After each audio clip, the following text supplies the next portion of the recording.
தினமும் உறங்குவதற்கு முன்னால் 3 முறை குல் ஹுவல்லாஹு சூராவை ஓதிக்கொள். முழு குர்ஆனையும் ஓதிய நன்மை கிடைத்துவிடும். 4 முறை சூரத்துல் ஃபாத்தியாவை ஓதிக்கொள். 4000 திர்ஹம் தர்மம் செய்த நன்மையை அல்லாஹ் கொடுத்து விடுவான். 4வது கலிமாவை 10 முறை ஓதிக்கொள்.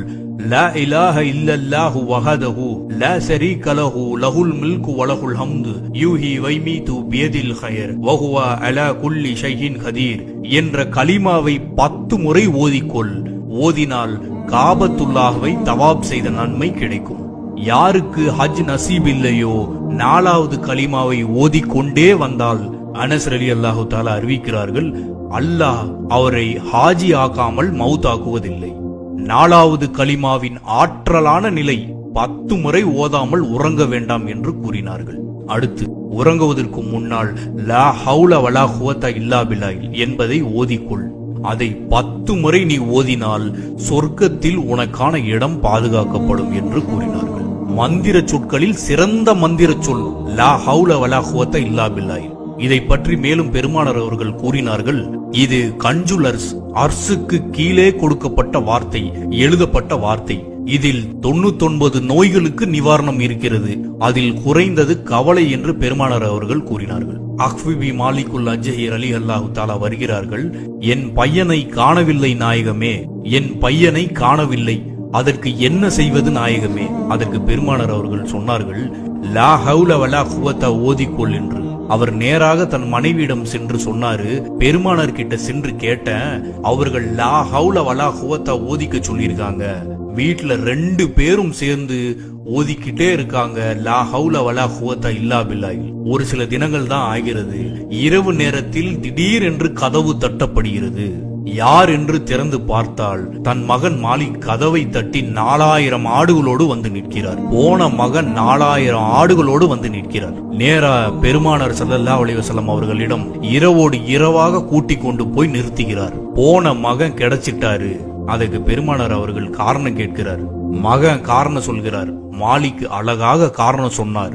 என் எதிரிகள் என்னை கடத்தி சென்றார்கள் கொலை செய்வதற்காக.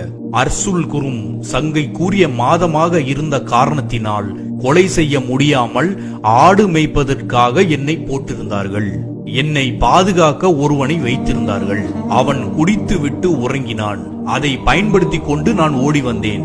மதீனாவின் எல்லை வரை ஓடி வந்து திரும்பி பார்த்தால் நான் மேய்த்த ஆடுகளும் என்னோடு சேர்ந்து ஓடி வந்திருக்கிறது. நான் மேய்த்த ஆடுகள் நான் ஓடுறத பார்த்துட்டு எஜமா ஓடுறாரு, என்ன பிரச்சனையோ தெரியல, அதுவும் ஓடி வந்துட்டது. பெருமானார் ஸல்லல்லாஹு அலைஹி வஸல்லம் அவர்கள் சிரிக்கிறார்கள். பார்த்தீர்களா லா ஹவுல வலா குவத்த என்ன வேலை செய்திருக்கிறது? உங்கள் மகனை மட்டுமல்ல 4000 ஆடுகளையும் கூட்டி வந்தது. இதுதான் அந்த மகத்துவம் நிறைந்த சொல். அலியே, உறங்குவதற்கு முன்னால் 10 முறை ஓதிக்கொள், சொர்க்கத்தில் உன்னுடைய இடம் பாதுகாக்கப்படும் என்று கூறினார்கள். அடுத்து உலகத்தில் எதிரிகளிலேயே பெரிய எதிரி இப்லீஸ். உறங்குவதற்கு முன்னால் அஸ்தக்ஃபிருல்லாஹி வாத்துவு இலேஹி என்று தவாப் செய்து கொள். அவன் மண்ணை வாரி தலையில் போட்டுக் கொள்வான். காலையிலிருந்து மாலை வரை கெடுத்து வச்சிருந்த கடைசியில இந்த பாவி அஸ்தக்ஃபிருல்லாஹி வாத்துவு இலேஹி என்று தவாப் செய்துட்டாரு என்று மண்ணை வாரி போட்டுக் கொள்வான்.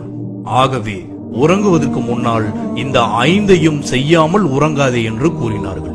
3 முறை குல் ஹுவல்லாஹ், 4 முறை சூரத்துல் ஃபாத்தியா, 10 முறை 4வது கலிமா, 10 முறை லா ஹவுல வலா குவத்த இல்லா பில்லாஹ், 10 முறை அஸ்தக்ஃபிருல்லாஹி வாத்துவு இலேஹி. இன்ஷா அல்லாஹ் இதை நாம் மவுத் வரை ஓத வேண்டும். காரணம், அலி ரலியல்லாஹு தஆலா அன்ஹு அவர்கள் இதை வஃபாத் வரையும் விடவே இல்லை. ஆகவே நபிகள் நாயகம் பெருமானார் ஸல்லல்லாஹு அலைஹி வஸல்லம் அவர்கள் கூறியதை நாம் தினமும் உறங்குவதற்கு முன்னால் ஓதி அனைத்து வளமையும் பெறுவோம். வாஹிர் தவான அல்ஹம்துலில்லாஹி ரப்பில் ஆலமீன். வஸ்ஸலாமு அலைக்கும் வரஹ்மத்துல்லாஹி